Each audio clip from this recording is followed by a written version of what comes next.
Welcome back to all of you. We are so excited to bring Chef Martin Lopez back for 2021. So let's see what he's preparing in his kitchen this morning. Chef, I miss you, buddy, and I really miss you on days like this because your spread looks awesome. What's going on?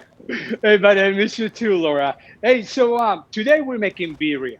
I mean, this dish is becoming so popular because everybody's posting these pictures on the internet and social media, and it's so delicious.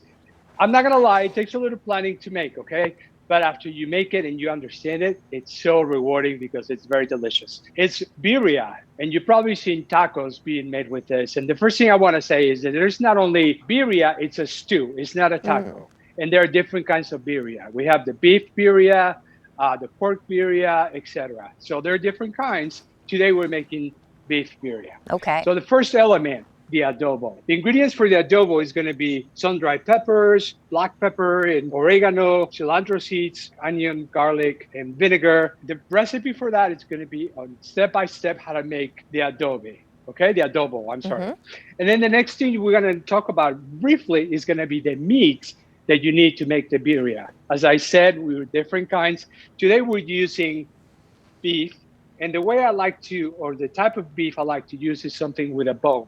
Lots of bones, because the bone is going to release the collagen into the stew, and that's going to make it nice and creamy. That's what we like, right? We want a stew that is super sticky and delicious. Your stew, your birria, is going to look like this. Ooh.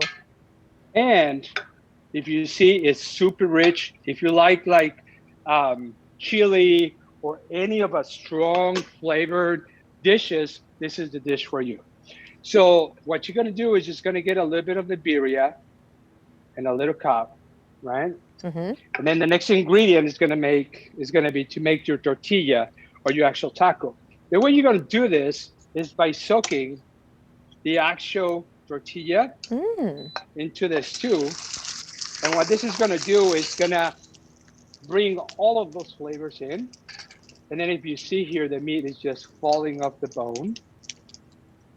You're gonna chop it up a little bit. Chef, I'm hungry already. We are running out of time, but as Chef Mitten mentioned, we will post this recipe. It looks delicious. My stomach is literally growling. Chef, always good to see you. It's always good to see you too.